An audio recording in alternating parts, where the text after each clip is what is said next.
My internship at Leo Africa was intense. I had to do many duties, some you wouldn't even think were part of being a safari guide. Maybe it was just because I was an intern, but there you learned that actually, as a safari guide, you had to do all these different things which you didn't realize you had to do. So I was a safari guide, I was a game ranger, which they don't interact with guests, whereas safari guides do. Um, Game rangers act more alone, they're more like anti poaching than anything else. And I also did conservation management with the guests and individually by myself. Before even going to this internship, I had to get my handgun and pistol license. So that was 2 days just before the internship. And once I passed and showed them my certificate, then I was able to go. For these handguns, I had to learn the Firearms Control Act, so the different legalities in Southern Africa, but also had to complete a series of tests on different guns, both practically and written. Once I got to my internship, it was all hands on deck straight away, lifting tires, fixing gazebos and buildings, pitching tents, and this was all in the first day, learning the admin as well.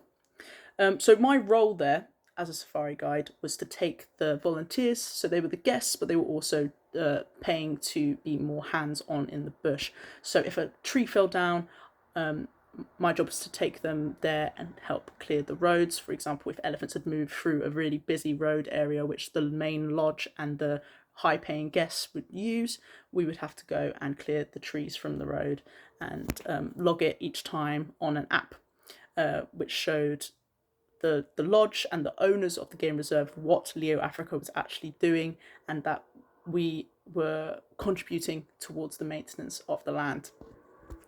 So, as a safari guide, your main roles are vehicle upkeep. So, most mornings I would look under the hood of the vehicle, making sure the oil is fine, the water levels are fine.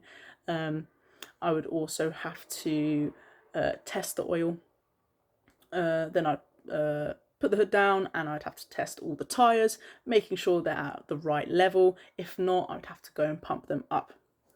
You had to make sure you had the right equipment in the vehicle as well, so making sure you had your own equipment, making sure you had a first aid kit, snacks for both you and the guests, enough water both for you and the guests, but also making sure the right tools were on there. So we had hacksaws, axes, secateurs, stuff like that. Also shovels as well, in case we had to fix a hole in the road or make like a little drainage so the water would run off and wouldn't ruin the road.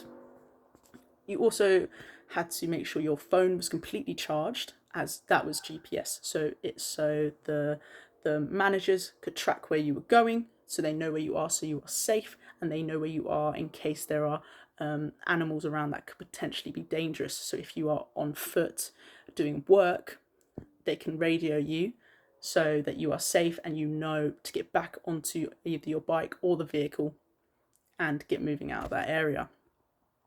You also had to make sure you had a phone charger because if that phone died, you were a bit screwed. Make sure you had a radio, so the radios had to be charged every single night, otherwise they wouldn't work the next day. And if you didn't have your radio, you couldn't communicate with your team, your higher ups, the lodge, and the lodge drivers as well, because you couldn't really be in front of the lodge guests as they were high paying and they didn't need to see interns and my team doing maintenance on the land and monitoring the animals.